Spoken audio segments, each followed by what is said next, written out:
সংবাদ সম্প্রসারণে আজ আমার অতিথি হিসেবে আছেন দৈনিক দিনকালের ভারপ্রাপ্ত সম্পাদক ডক্টর রেজওয়ান সিদ্দিকী এবং বাংলাদেশ ফেডারেল সাংবাদিক ইউনিয়ন বিএফইউজের সিনিয়র সহ সভাপতি সৈয়দ ইশতিয়াক রেজা। এছাড়াও আমাদের সাথে আরও যুক্ত হয়েছেন নিরাপত্তা বিশ্লেষক মেজর জেনারেল আব্দুর রশিদ।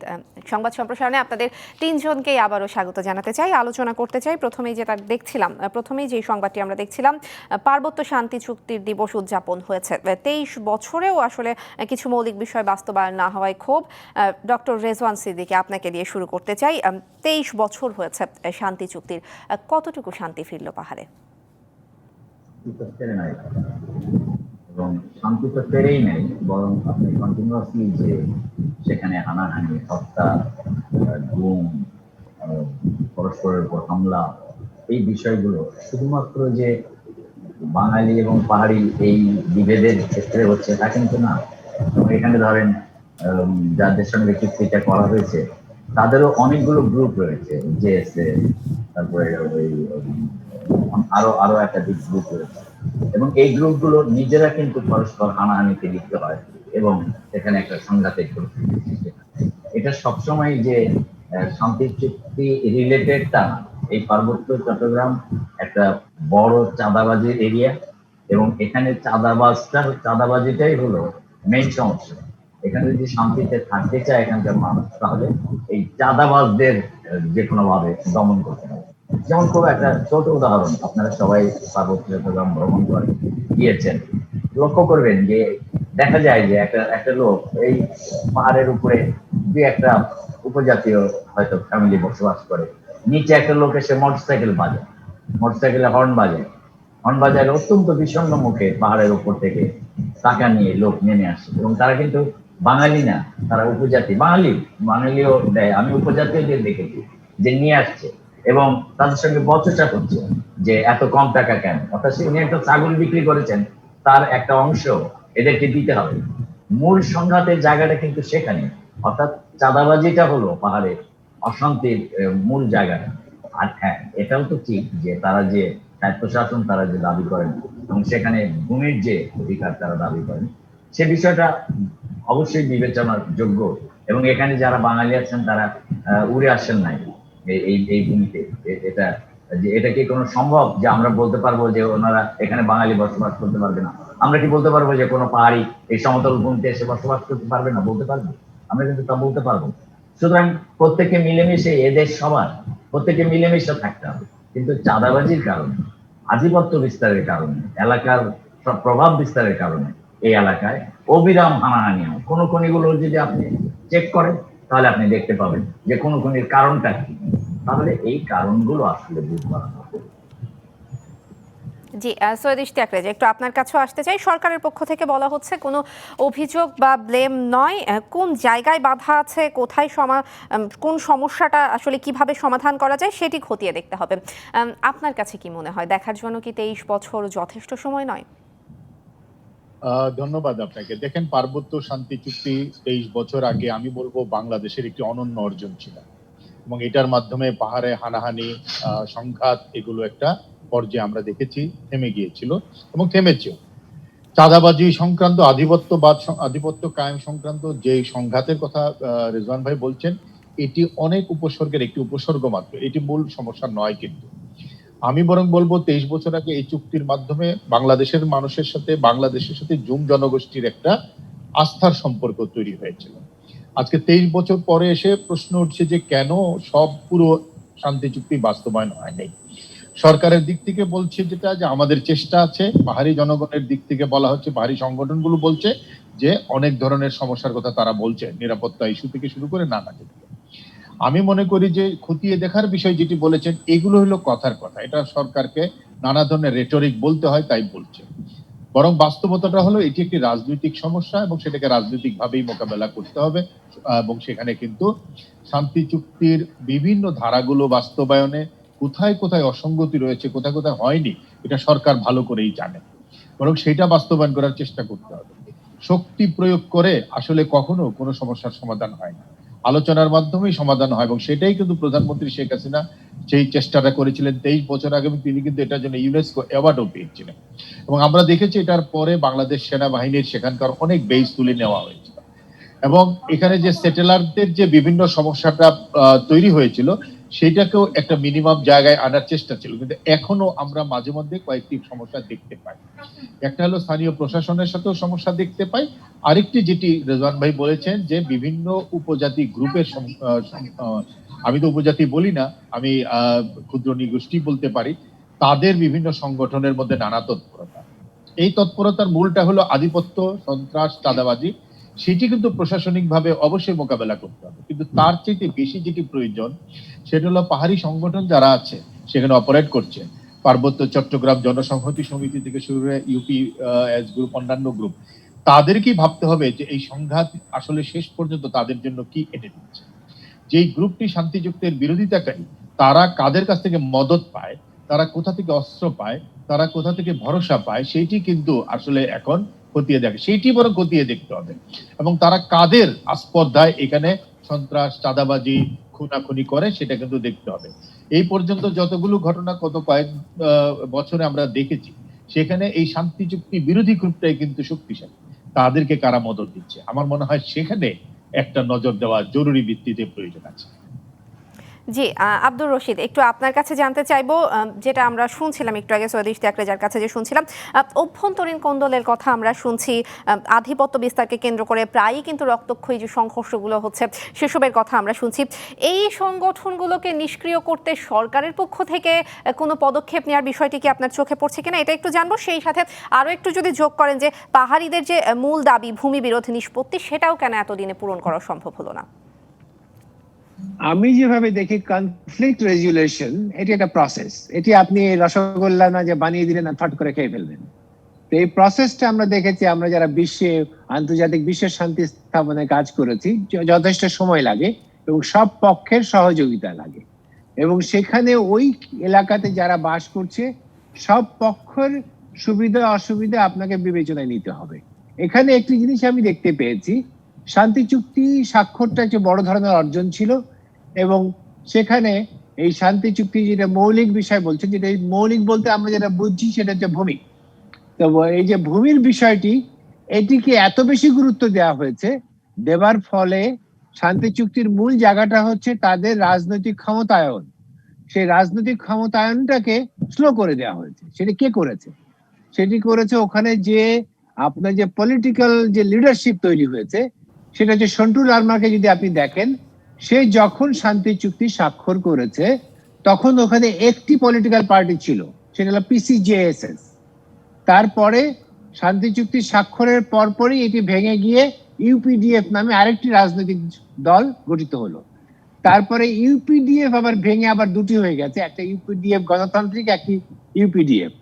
পিসিজেএস ভেঙে আবার দুটো হয়েছে। তার মানে কি, শান্তি নেতৃত্বকে গ্রহণযোগ্য করতে পারছে না।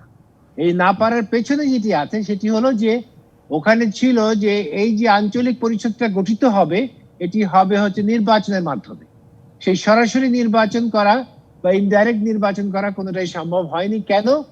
ওখানে কারা ভোটার সেটি নির্ধারণ করার ব্যাপারে এই শান্তি চুক্তিতে একটা জটিলতা আছে, যে যারা বাঙালি ওখানে সেটেল করেছে তাদেরকে আপনি কোনোই ক্ষমতা দেবেন না বা কোনো অধিকার দেবেন না, সেটি একটি বিষয় হয়ে চলে এসেছে। যারা ওইখানে আগে থেকে ল্যান্ড বা জমির মালিক তারাই ভোটার হতে পারবে, অন্যরা পারবে না। তো এই জটিলতার ক্ষেত্রে উনি সেই ভোটার লিস্ট বানাতেও দেন নেই, নির্বাচন হয়নি, যার জন্য শান্টু লারমার রাজনৈতিক নেতৃত্ব ক্ষয়িষ্ণু। এটি হচ্ছে ক্রমান্বয়ে উনি তার নিয়ন্ত্রণ হারাচ্ছেন, যার ফলে অন্যান্য উপদলগুলো সক্রিয় হচ্ছে এবং তারা পারস্পরিকভাবে সংঘাতে লিপ্ত হচ্ছে, তাদের রাজনৈতিক স্বার্থে না, তাদের আধিপত্য বিস্তারের স্বার্থে বা চাঁদাবাজির স্বার্থে। এই জায়গাটা তো সরকারের জায়গা না, এটি হচ্ছে ওইখানকার এলাকার নেতৃবৃন্দের জায়গা। সেখানে আমি যেটা বলছি যে রাজনৈতিক ক্ষমতাটা গ্রহণ করার ক্ষেত্রে উনি যে সমস্যা সৃষ্টি করে নিজেই ক্ষমতায়িত হন নাই, না হয়ে বলছেন যে বাস্তবায়িত হয়নি, আমার মনে হয় সেই জায়গাটা দেখতে হবে। কারণ উনি আঞ্চলিক পরিষদের এই ক্ষমতায়ন নির্বাচন মাধ্যমে যদি হতো তাহলে ওখানে অনেক আস্থার একটি জায়গা তৈরি হতো তাদের মধ্যে, সেই জায়গাটা হয়নি। সেটাকে এড়িয়ে যাবার জন্য তারা সব দোষ হচ্ছে সরকারের ঘাড়ে চাপিয়ে দিচ্ছে, ওনারা বাস্তবায়ন করবে। বাস্তবায়নটা আমি বলেছি, এটা রসগোল্লা না যে তৈরি করে দেবেন আর খেয়ে ফেলবে, এটি একটা প্রক্রিয়া। এটি চলমান প্রক্রিয়া। আমরা দেখেছি এই চলমান প্রক্রিয়াতে শান্তি স্থাপনের ক্ষেত্রে, যেটাকে আমরা বলি সংঘাত নিরসন বা conflict resolution, is a very difficult and challenging task. Bangladesh ওই টাস্কের ভিতরে গিয়ে যতটুকু অগ্রগতি করেছে, আমি এটাকে ছোট করে দেখতে চাই না। আমি মনে করি 23 বছরের যে অগ্রগতিটা হয়েছে এটা আরো বেশি হতে পারত, কিন্তু এই যে জটিলতা তৈরি করা হয়েছে সেটির ক্ষেত্রে এটি আর এগোতে পারেনি। ভূমি কমিশন নিয়ে কতবার আইন পরিবর্তন পর্যন্ত বাংলাদেশকে করতে হয়েছে, সেটি হয়েছে, কিন্তু এই যে আইন পরিবর্তন করার ক্ষেত্রে যে প্রক্রিয়াটা এটি একটু লম্বা সময় হয়েছে। কেন হয়েছে? এর জন্য ওই যে অনেক উপসর্গ আছে যেটি ইশতিয়াক রেজা ভাই বললেন, সেগুলোকে বিবেচনায় নিতে হবে এবং সব পক্ষের সক্রিয় সহযোগিতা থাকতে হবে। শুধু এটি সরকারের একার পক্ষে, বা সরকার কিন্তু এখানে একটা পক্ষ, ওখানে কিন্তু দুটো পক্ষের ভেতরে আমরা দেখেছি যে শান্তি প্রক্রিয়া স্বাক্ষরিত হয়েছে। আব্দুর রশিদ, খুব সংক্ষেপে একটা বিষয় কি যোগ করবেন? বাঙালিদের পক্ষে বান্দরবনে একটি সংগঠন আজকে বলেছে বিতর্কিত যে ধারাগুলো রয়েছে চুক্তির, সেগুলো সংস্কার করা দরকার। আপনিও কি মনে করেন সংস্কার করা প্রয়োজন? একটু সংক্ষেপে জানবো। আসলে আপনি যখন চুক্তি করে ফেলেছেন তখন তো আপনি তাদের রাজনৈতিক অধিকার দিচ্ছেন, কিন্তু সেই রাজনৈতিক অধিকার বাঙালিদের অধিকারের বিষয়টিকে একেবারে অনিশ্চিত করে দিয়েছে। কিন্তু সেখানে তারা একটি বড় অংশ ওখানে বর্তমানে, তো পরিবেশের সাথে সাথে কি হচ্ছে, জটিলতাও বাড়ছে বা আপনাকে অনেক বিষয় নতুন করে অন্তর্ভুক্ত হচ্ছে। যেটা আমি বলেছি যে প্রথমে একটি রাজনৈতিক দল ছিল, এখন 4টি রাজনৈতিক দল। তো এইগুলো যে বাড়ছে, এই সেটলাররা একটা সমস্যা, এটি সেটলিং করার যে প্রক্রিয়াটা সেটি হয়তো একটা ভুল রাজনৈতিক সিদ্ধান্ত ছিল। আমি বলবো একটা ডেমোগ্রাফিক ইমব্যালেন্স করে আপনি একটা রাজনৈতিক সিদ্ধান্ত করতে পারেন না। তো সেটি ঘটেছে বাংলাদেশে। ঘটলে এখন কি হবে? এই লোকগুলো তো মানুষ, এদেরকেও সেই বিবেচনায় এনে একটি প্রক্রিয়ার ভিতরে আনতে হবে। সেখানে আমি দেখেছি যে মানে পাহাড়ি জনগণের ক্ষেত্রে তাদের নেতৃবৃন্দ এটিকে খুব হালকা ভাবে দেখতে চায়, এটার ভিতরে ঢুকতে চান না, ওনারা ওনাদেরকে কাট করতে চান। যার জন্য আমি বলেছি সেখানে নির্বাচন হয়নি, ইলেকট্রাল রোল যেটা ভোটার তালিকা সেটি করা সম্ভব হয়নি। তো যার ফলে কি হচ্ছে, প্রক্রিয়া থেমে গেছে। সেই প্রক্রিয়া আগে ভূমি, আগে ডিম না আগে মুরগি, সেই বিষয় আছে। আগে ভূমি না আগে ভোটিং, নির্বাচন, নেতৃত্ব। আমি বলছি যে সেখানে ক্ষমতায়িত হতে হবে, ক্ষমতা নিতে হলে সেই ক্ষমতায়নের জায়গাটাতে কিন্তু সন্টু লারমা থামিয়ে দিয়েছে। কেন থামিয়ে দিয়েছে? তার রাজনৈতিক নেতৃত্ব কিন্তু এখন প্রশ্নের মুখে। সেই জন্য এখন যদি কোনো নির্বাচন হয় তার নেতৃত্ব থাকবে কিনা সেটিও একটি প্রশ্নের মুখে। সেই জন্য উনি এগুলো করতে চান না। কিন্তু শুধু আমি যেটা বলতে চাচ্ছি, আমি যেটা বলতে চাচ্ছি সেটি হচ্ছে, আমি আপনার কথা বুঝতে পারছি, কিন্তু সন্টু লারমা এই প্রসেসটাকে এগিয়ে নিতে চাচ্ছেন না, আমরা যেটা দেখতে পাচ্ছি। আপনি যদি তার ইতিহাসটা দেখেন তাহলে অবশ্যই, কারণ আমি তো দেখছি যে নির্বাচন যদি কেন হচ্ছে না, নির্বাচনের ক্ষেত্রে তো আপনাকে তো প্রথমে ইলেকট্রাল রোল করতে হবে। সেই রোলে অনেক ধন্যবাদ। আমরা বুঝতে পারছি, আমরা তিনজনেরই মতামত জানলাম। এই বিষয়ে আমরা আরো আলোচনা করব, তার আগে একটি বিরতির সময় হয়ে গেছে। ZSRM নিবেদিত সংবাদ সম্প্রসারণে নিচ্ছে একটি বিরতি, সঙ্গেই থাকুন। বিরতির পর আবারও স্বাগত জানাচ্ছি ZSRM নিবেদিত সংবাদ সম্প্রসারণের সাথে আছেন দৈনিক দিনকালের ভারপ্রাপ্ত সম্পাদক ডক্টর রেজওয়ান সিদ্দিকী এবং বাংলাদেশ ফেডারেল সাংবাদিক ইউনিয়ন BFUJ-র সিনিয়র সহ সভাপতি সৈয়দ ইশতিয়াক রেজা। এছাড়া আমাদের সাথে আরও যুক্ত হয়েছেন যুক্তরাষ্ট্র থেকে নিরাপত্তা বিশ্লেষক অবসরপ্রাপ্ত মেজর জেনারেল আব্দুর রশিদ। তিনজনকেই স্বাগত জানাতে চাই বিরতির পর। এই মুহূর্তে যে সংবাদটি দেখতে পাচ্ছি, ব্রহ্মপুত্রে চীনের বাঁধ তৈরির ঘোষণার প্রতিবাদে অরুণাচল প্রদেশে পাল্টা বাঁধ নির্মাণের পরিকল্পনা ভারতের। ডক্টর রেজওয়ান সিদ্দিকী, আপনার কাছে জানতে চাই, ভাটির দেশ বাংলাদেশ এই বাঁধ দুটি তাদের জন্য কতটুকু উদ্বেগের হতে পারে? আমাদের জন্য খুব উদ্বেগের, কোনো সন্দেহ নেই, কিন্তু ভারতের জন্য তার চাইতেও বেশি উদ্বেগের। কারণ ব্রহ্মপুত্রের বেশিরভাগটা পানি ভারত নিজেরা নানাভাবে ব্যবহার করে। এখন ভারত ধরেন নাক কেটে যাত্রা ভঙ্গের মতো ব্যাপার এখন করছে আমাদের জন্য। ভারত এখন অনুধাবন করতে পারবে যে পানি যদি আটকে দেয় কেউ জানে, তাহলে ভাটির দেশ হিসেবে ওই দেশগুলোর কি সমস্যা দাঁড়ায়। যেভাবে ভারত তিস্তা আটকে দিয়েছে, যেভাবে ভারত পদ্মা বা গঙ্গার পানি আটকে দিয়েছে, সেভাবে আরো 52টি নদীর পানি আটকে দিয়েছে। ভাটির দেশ হিসেবে বাংলাদেশ ভয়াবহ বিপর্যয়ের মুখোমুখি হয়েছে।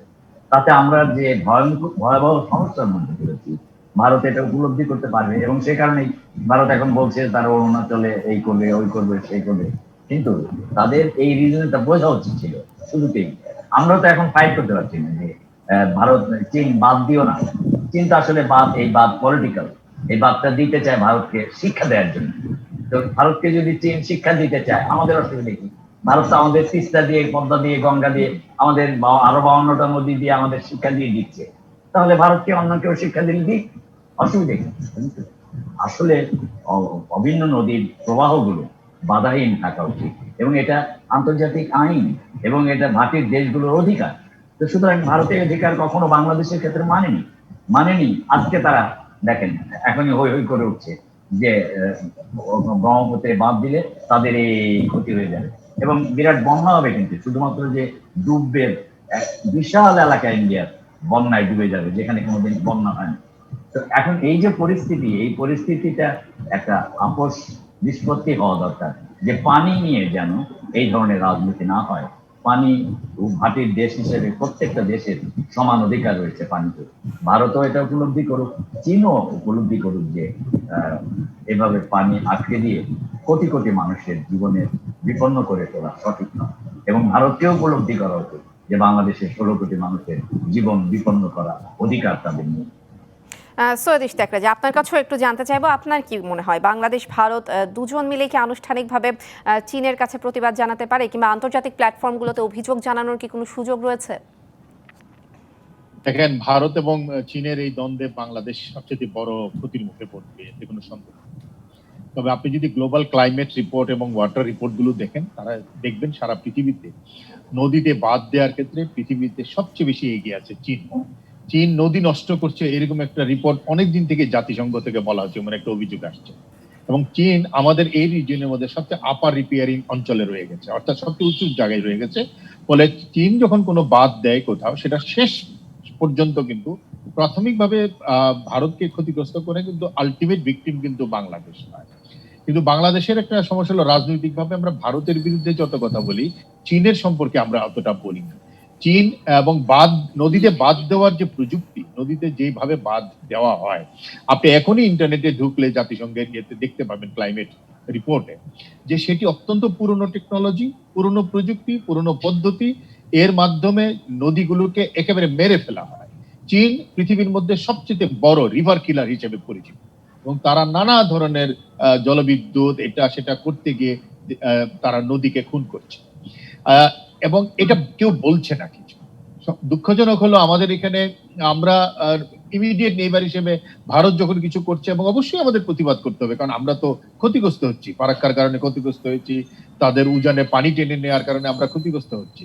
কিন্তু চীন অদ্ভুত ভাবে এক ধরনের যেটা বলতে পারে ইম্পিউনিটি এনজয় করছে না। পরাশক্তি গুলো কিছু বলছে, যেহেতু তার ভেটো পাওয়ার আছে, তার পাশে রাশিয়া আছে এখন এই মুহূর্তে, এবং অন্যান্য দেশও কিছু বলছে না, যেহেতু তারা সরাসরি ভিকটিম নয়। বাংলাদেশ কিন্তু direct victim of both India and China, তাদেরই অ্যাক্টিভিটিস। আমার কাছে মনে হয় বাংলাদেশের উচিত এটাকে গ্লোবাল ফোরামে নিয়ে যাওয়া, চীনের এই ধরনের আগ্রাসী নদী খুন করার প্রচেষ্টার বিরুদ্ধে। জি, বুঝতে পারছি।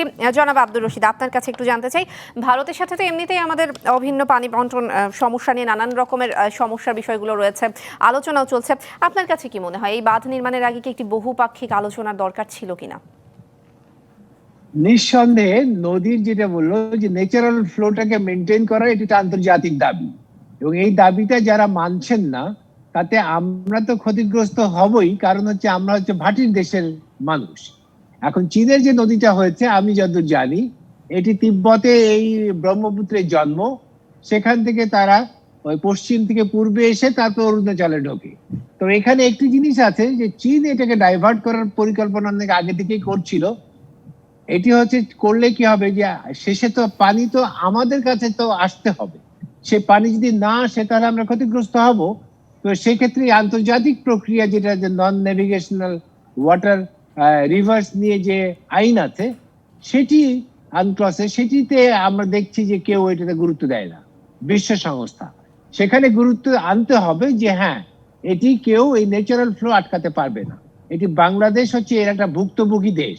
আমরা গঙ্গার পানিতে আমরা আটকেছি, আমরা তিস্তার পানিতে আটকেছি, এখন ব্রহ্মপুত্রের পানিতে আটকালে আমাদের কি অবস্থা হবে সেটি বলতে হবে না। তো সেক্ষেত্রে আমার মনে হয় যে এখানে আমাদেরকে এখন একটি সম্মিলিতভাবে অন্যান্য দেশের সাথে যারা ভিকটিম আছে ওই ক্লাইমেট চেঞ্জের মতো তাদের সাথে একত্রিত ভাবে বিষয়টিকে আন্তর্জাতিক ফোরামে নিয়ে যেতে হবে। এবং এখানে যেটি থাক সেটি হচ্ছে যে বাংলাদেশের এই ঘনবসতি অঞ্চলে পানি ছাড়া মানুষের বাঁচার কোনো রাস্তা নেই। তবে এই ক্ষেত্রে যদি আপনি এইটিকে নিয়ে নিশ্চিত করতে পারেন, তাহলে তিস্তা এবং গঙ্গার অন্যান্য যে ভারত যে আমাদের প্রতি যে অবিচার করেছে সেটিও এই একই সাথে সমাধান হয়ে যাবে। জনাব আব্দুর তো রশিদ, সেই ক্ষেত্রে আরেকটু আমার যোগ মনে করবেন যে বাংলাদেশ আসলে এই ক্ষেত্রে কি ধরনের কূটনৈতিক তৎপরতা চালাতে পারে, কিংবা আন্তর্জাতিক প্ল্যাটফর্মগুলোতে অভিযোগ জানানোর জায়গাটাই বা বাংলাদেশের জন্য কতটুকু বিস্তৃত? এখানে তো আমি বলেছি আনক্লসে যে নন নেভিগেশনাল ওয়াটার একটা কনভেনশন আছে, যেখানে আপনি পানি আটকাতে হলে সব দেশের সাথে কনসাল্ট করতে হবে, সেটা করা হয়। তাহলে সেক্ষেত্রে অবশ্যই আপনি আন্তর্জাতিক এটি অভিযোগ করতে পারেন। যে নিশ্চয় ভাই বললো হ্যাঁ তার ভেটো ক্ষমতা আছে, কিন্তু ভেটো ক্ষমতা থাকলেও এটা ক্লাইমেট চেঞ্জের মতো একটা যে বড় অংশ যদি আপনি একসাথে নিয়ে আসতে পারেন নদী রক্ষার জন্য, তাহলে স্বভাবতই সেটি একটা বড় ধরনের চাপ তৈরি হবে। সেই চাপের ক্ষেত্রে চীনকে পিছিয়ে যেতে হবে, কারণ চীন এখন অনেক চাপের মধ্যে আছে। আন্তর্জাতিক চাপ আরো বাড়াতে হলে আমাদের স্বার্থ রক্ষা করার জন্য এটা করার প্রয়োজন। এটি চীনের সাথে আমার বন্ধুত্ব বাণিজ্যের সম্পর্ক, এই কারণে আমি যদি আজকে ছাড় দেই তাহলে আগামীতে আমাদেরই শুকিয়ে মরতে হবে, সেই বিষয়টা আমাদের মাথায় রাখতে হবে। জি, অনেক ধন্যবাদ জানাতে চাই অবসরপ্রাপ্ত মেজর জেনারেল আব্দুর রশিদ আপনাকে আমাদের সাথে এতক্ষণ যুক্ত থাকার জন্য। দুজন অতিথিদেরকে নিয়ে আমরা আবারও আলোচনা করব, তার আগে একটি বিরতির সময় হয়ে গেছে। ZSRM নিবেদিত সংবাদ সম্প্রসারণে নিচ্ছে একটি বিরতির, সঙ্গেই থাকুন। বিরতির পর আবারও স্বাগত জানাচ্ছি ZSRM নিবেদিত সংবাদ সম্প্রসারণে। সাথে আছেন ডক্টর রেজওয়ান সিদ্দিকী এবং সৈয়দ ইশতিয়াক রেজা। দুজনকে আবারও স্বাগত জানাতে চাই। দেশের 15টি চিনি কলের মধ্যে চলতি মৌসুমে 6টি আখ মারাইয়ের সিদ্ধান্ত নিয়েছে সরকার। ডক্টর রেজওয়ান সিদ্দিকী, আপনার কাছে জানতে চাই, সিদ্ধান্ত প্রত্যাহারের দাবিতে এই মুহূর্তে রাজপথে শ্রমিকরা, তাদের দাবি কতটুকু যৌক্তিক বলে মনে করছেন? শুনেন, আমি 1972 সালে এই পেশায় আসি। তো আসার পর থেকে 3টা সমস্যা, চিনি কল, আর একটা হলো পাট কল, আর একটা হলো চাঁদপুরের নদী ভাঙন। এই 3 সমস্যা আমি এই গত 50 বছর 3 সমস্যা থেকে আমি কখনো বেরোতে পারতে দেখিনি। চিনি কলে কেন সমস্যা হবে? এর আগে একবার জুট মিল কর্পোরেশনের চেয়ারম্যান ছিলেন এক ভদ্রলোক, আমার চেনা। উনি আমাকে বললেন যে দেখো, আমি হলাম সবচাইতে successful jute mill corporation chairman. আমি জিজ্ঞেস করলাম কেন? বলে আমার আমলে সবচাইতে কম লস হয়েছে। মানে কত হাজার খানেক কোটি টাকা, 1000 কোটি টাকা লস হয়েছে, তার আগে 2000 কোটি টাকা হয়েছে। সুতরাং আমি হলাম মোস্ট সাকসেসফুল। তো এখন চিন্তাটা হয়েছে এরকম, চিনি কল বন্ধ করতে হবে। ম্যানেজমেন্টে কিরকম দেখেন যে চিনি কল শ্রমিকদের এই মানে প্রতি বছর আপনি চিনির মৌসুমে দেখেন এই একটা গোলমাল লাগবে। শেষে হয় কি, চিনি বিক্রি করে না। আমরা তো লাল চিনির জন্য লাইনে দাঁড়াই। লাল চিনি, নর্মাল চিনি যদি হয় 70 টাকা, লাল চিনি 90 টাকা, সেটাই খুঁজে কিনে নিয়ে আসি স্বপ্ন থেকে। তো এখন কথা হলো যে এই লাল চিনিটা আপনি বিক্রি করেন না কেন, এটা কোলে নিয়ে বসে থাকেন কেন? এবং অনেক সময় দেখা যায় যে এই চিনিটা বেতন হিসেবে শ্রমিকদের সাথে। এখন এই তাহলে কে দায়ী? দায়ী হলো এরাই, এই যারা আপনার পরিচালনা করে তারা দায়ী। এতে কিভাবে পরিচালনা করলে এটাকে লাভজনক হবে, শ্রমিকের বেতন দেওয়া যাবে। চিনি তো সস্তা না, যে এটা প্রোডাকশন কস্টটা কিভাবে কমিয়ে আনা যায়, শ্রমিকের বেতন দেওয়া যায়, বোনাস দেওয়া যায়, কিভাবে কি করতে হয়, এই চিন্তার মধ্যে কেউ নাই। সাহেবরা যান, গিয়ে ভোগ বিলাসে থাকেন।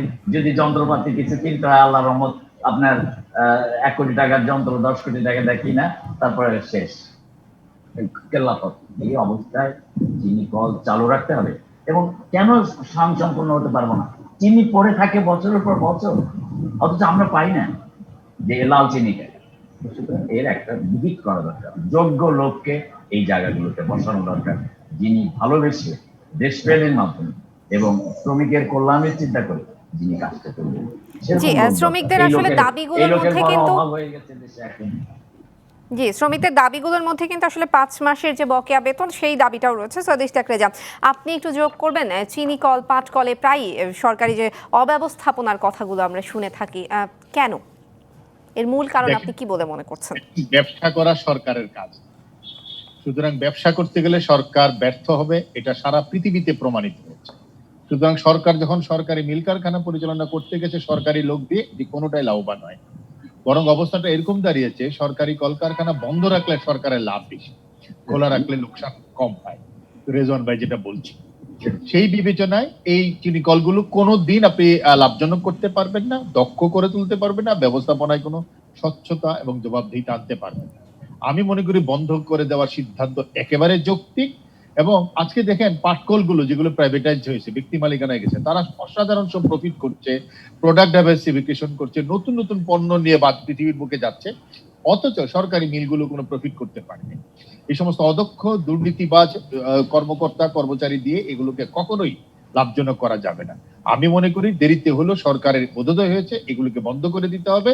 আপনি বন্ধ করে দিয়ে প্রাইভেট সেক্টর এগুলোকে দেন, দেখেন আবার নতুন করে চালু হবে এবং তারা কিন্তু প্রফিটেবল হবে। এবং শ্রমিকদের পাওনা যা আছে তা বুঝিয়ে দেন, তাদের মধ্যে যারা যোগ্য তারা ঠিকই আবার চাকরি পেয়ে যাবে। নতুন পাটকলগুলোতে কিন্তু সেটাই হচ্ছে। আমি মনে করি এই লাইনেই বাংলাদেশকে যেতে হবে। বাংলাদেশের অর্থনীতির ভেতরে যে রক্তক্ষরণ চলছে সরকারি মিল কারখানা, তথাকথিত কর্পোরেশন গুলো, এগুলো থেকে বাংলাদেশের অর্থনীতিকে বের করে আনতে হবে। একটা জায়গায় তিনটা সিস্টেম চলতে পারে না। একদিকে আপনি বাজার অর্থনীতির কথা বলছেন, অন্যদিকে নিয়ন্ত্রিত অর্থনীতির কথা বলছেন, আরেক দিকে বলছেন সরকার ব্যবসা করে। সরকার হলো নিয়ন্ত্রক, নিয়ন্ত্রক কখনো ব্যবসা করতে পারে না। রেগুলেটর কখনো মার্কেট প্লেয়ার হয় না, মার্কেট ইকোনমির থিওরি অনুযায়ী। সুতরাং সরকারকে এই ব্যবসা বন্ধ করতে হবে, শুধু এই ব্যবসা, সকল ব্যবসা বন্ধ করতে হবে এবং এই জমি জামা এগুলোকে স্বচ্ছতার ভিত্তিতে কাজে লাগাতে হবে। রিজওয়ান ভাই রাইটলি বলেছেন, এখানে আপনার প্রোডাকশন কস্ট অনেক বেশি, ম্যানেজমেন্ট কস্ট তার চেয়ে বেশি, বেতন ভাতা ইত্যাদি তো আছেই, তার উপরে যন্ত্রপাতি চুরি চামারি, কেনাকাটার নামে দুর্নীতি, রাহাজানি, এগুলো যদি আসলে এই কোম্পানিগুলিকে আর টিকিয়ে রাখা যায় না। শ্রমিকদের ব্যথায় আমি ব্যথিত, তাদের পাওনা টাকা ফেরত দিন এবং কারখানাগুলোকে সক্রিয় সচল করতে গেলে ব্যক্তিগত জি, অনেক ধন্যবাদ জানাতে চাই ডক্টর রেজওয়ান সিদ্দিকী, সৈয়দ ইশতিয়াক রেজা আমাদের সাথে যুক্ত হবার জন্য। আজকের মতো আপনাদের দুজনকেই বিদায় জানাচ্ছি, সেই সাথে বিদায় জানাতে চাই দর্শকদেরকেও। এই ছিল ZSRM নিবেদিত সংবাদ সম্প্রসারণে। বিবিসির সঙ্গেই থাকুন 24 ঘন্টা।